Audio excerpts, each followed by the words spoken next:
personas que mataron accidentalmente a alguien, ¿cómo ha impactado en su vida?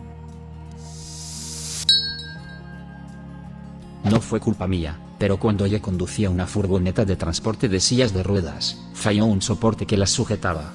El tipo se volcó lo suficiente como para golpearse la cabeza con un soporte transversal cuando doblé una esquina. Tenía una enfermedad degenerativa y huesos frágiles. Acabó en el hospital y nunca se recuperó. Falleció unos días después. Lo último que supe es que la empresa que fabricó los soportes acabó cambiando su diseño porque el accidente reveló un fallo en el mismo. Pienso mucho en ello, porque murió una persona que estaba a mi cargo. No me siento culpable ni nada por el estilo.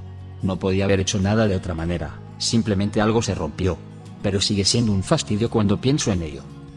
Sin duda una de las cosas más duras por las que he pasado. Iba en auto a encontrarme con mi mamá para cenar cerca de su trabajo después de clases. Eran las 7 de la tarde. Normalmente voy por la autopista, pero como hacía buen día decidí tomar las carreteras secundarias. Por el camino iba un ciclista. Me fijé en él, pero estaba en el carril de bicicletas que era de tamaño decente. La carretera iba a 45 millas por hora, pero yo había reducido un poco la velocidad. A medida que me acercaba me aseguraba de acercarme a la línea central para dejarle algo de espacio. Entonces, una vez que estoy apenas a unos metros del tipo, él decide girar directamente delante de mi auto. No hizo ninguna indicación de que iba a girar, ni siquiera miró, y no había ninguna intersección en la zona. Pero sin embargo, aquí estaba, directamente en el camino de mi auto, con apenas unos metros separándonos. Recuerdo perfectamente que todo parecía ir más despacio. Por reflejo, pisé el freno tan fuerte como pude.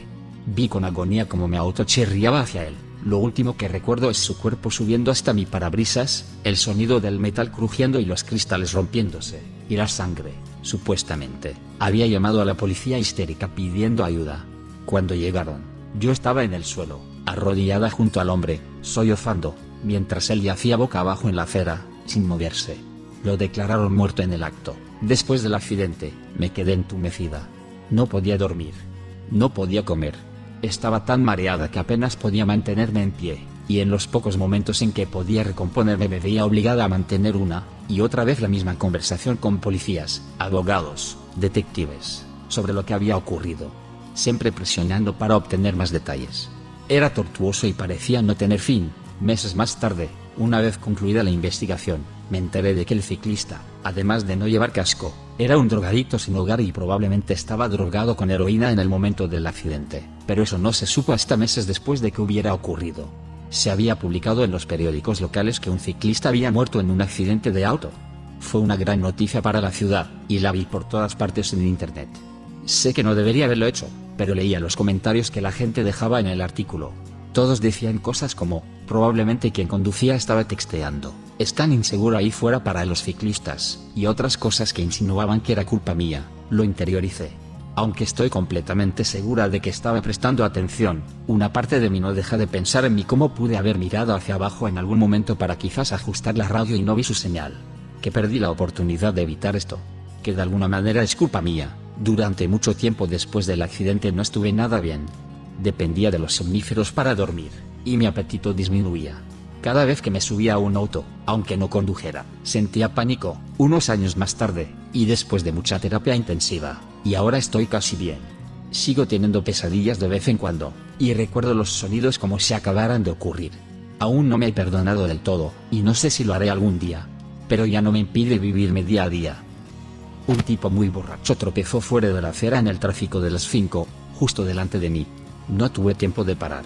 Estaba tan inerte que, cuando lo atropellé con mi todoterreno, se enrolló en mi rueda trasera derecha. Paré el auto, salí y lo encontré envuelto como un burrito.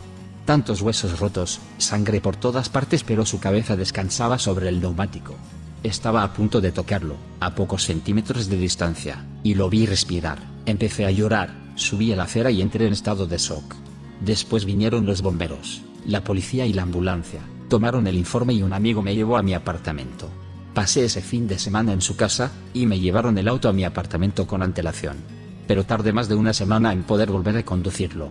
2 semanas más tarde, me dijeron que el vehículo era la escena de un crimen, así que la policía se lo llevó un día más, pero al final resultó no ser necesario. Descubrí que los padres estaban tratando de demandarme, pero debido a los 5 testigos en el lugar, que ni siquiera sabía, que respondieron por mí, la lectura de toxicología que estaba en 0,25 para su nivel de alcohol al morir, y que él tenía hepatitis C. Uno de los bomberos se dio cuenta cuando lo estaban sacando debido a toda la sangre y los padres lo sabían, muy probablemente debido a las drogas. Así que abandonaron el caso. Nunca voy a conducir en el lado de la acera de la carretera, a menos que sea de un solo sentido, y yo todavía me pego hacia el interior, y tiendo a desviarme si la gente está en la acera. Esto ocurrió hace 12 años. Antes era piloto de una aerolínea regional relativamente grande. Como no ganaba mucho dinero con ello, trabajaba como instructor de vuelo en mis días libres de la aerolínea. Un día, un alumno mío y yo estábamos practicando unas maniobras sobre una zona con muchos árboles. Cuando estábamos terminando y a punto de volver al aeropuerto, nuestro motor empezó a comportarse de forma extraña. Estaba un poco áspero y perdíamos RPM. No es gran cosa, pensé. Me imaginé que solo estábamos corriendo la mezcla demasiado pobre, por lo que la enriquecí, pero no hubo mejora. Empecé a dirigirme hacia un campo por el que habíamos pasado un par de kilómetros atrás. No era grande, pero era nuestra mejor opción si las cosas empeoraban, ya que el aeropuerto estaba a unas 15 millas. El motor no hizo más que empeorar. Tenía problemas para mantener la altitud, y envié una llamada de socorro por radio con nuestra posición. Finalmente, el motor se apagó por completo. Intenté reiniciarlo pero nada funcionó. Mientras preparábamos la aproximación final, nos aseguramos de que el avión estaba bien sujeto y todo eso. Resultó que el campo era mucho más pequeño de lo que pensaba. Aterrizamos y estaba muy duro. Presioné mucho los frenos para no bloquearlos. Los árboles se acercaban muy deprisa y decidí que no íbamos a parar, así que intenté que el avión volviera sobre sus ruedas delanteras, y apreté los frenos para que volcara y al menos pudiéramos parar. Lo pensé demasiado tarde y nos estrellamos directamente contra un gran árbol. No recuerdo muy bien cómo salí, pero sí que vi a mi alumno en el asiento delantero con la cabeza inclinada hacia un lado. Intenté gritarle que saliera y me di cuenta de que tenía los ojos abiertos. La policía local llegó a los pocos minutos de tocar tierra, y más tarde dijeron que nos habían visto llegar. Sacaron a mi estudiante y me llevaron a un hospital para que me examinaran, y me hicieran radiografías porque me dolía mucho el cuello y la espalda. Declararon muerto a mi alumno en el lugar del accidente.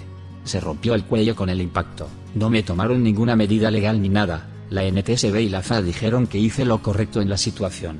Solo me hubiera gustado que el avión hubiera volcado. Me siento culpable. Su mujer me culpó e intentó demandarme. Tengo una ansiedad extrema y ya no vuelo. Ojalá pudiera volver a hacerlo porque me encantaba. Ahora trabajo en la construcción porque siempre me ha gustado construir cosas y arreglar la casa. Ahora tengo 36 años, y en mi lista de deseos está volar por última vez. Tuve un detenido que no mencionó su alergia al maní. Cuando le dieron su comida, solo comió el maní. Entró en anafilaxia y la policía militar me llamó a mí, el médico. Le puse epinefrina y le administré Benadryl por vía intravenosa. Pasó del tío se puede morir sin atención a que le abriera la tráquea para que le entrara aire en los pulmones. No fue suficiente. Al parecer, también era muy alérgico al Benadryl, que bombeé directamente a su corazón. A veces pienso en ello, pero no me preocupa. Puede que solo quisiera tener una reacción leve para ir al hospital, o puede que intentara suicidarse. En cualquier caso, el tipo fabricaba chalecos bomba de la variedad XS, así que no me quita el sueño. ¿Cómo que XS? Está insinuando que entrenó a niños como terroristas suicidas. Cuando tenía 16 años, volví a casa del trabajo a altas horas de la noche y tenía que pasar por la gasolinera. Me disponía a girar a la izquierda para entrar en la gasolinera, y esperé a que pasaran unas cuantas motocicletas. Miré hacia la carretera para despejar el camino, y vi una única luz procedente de una motocicleta a 1,5 kilómetros de distancia, así que seguí adelante e hice el giro. Aproximadamente a la mitad del giro vi que la luz se hacía más brillante, y me di cuenta de que el tipo estaba a 1 metro de mi auto. Fue entonces cuando el tiempo empezó a ralentizarse y pisé el acelerador para intentar apartarme. Desgraciadamente fue demasiado tarde ya que su cuerpo golpeó el lateral de mi auto empujándolo completamente hacia un lado. Salí y él se quedó tendido aplastado en la calle. La gasolinera estaba muy concurrida, así que inmediatamente se formó una multitud alrededor del hombre y acudieron policías y una ambulancia. Murió unas horas después en el hospital. Después del accidente me senté a un lado de la carretera pensando que iba a ir a la cárcel porque acababa de matar a un tipo, muy conmocionado, y un transeúnte se me acercó y me dijo, ¿has visto lo que has hecho? Ve a ver lo que has hecho. Yo no estaba muy receptivo en ese momento.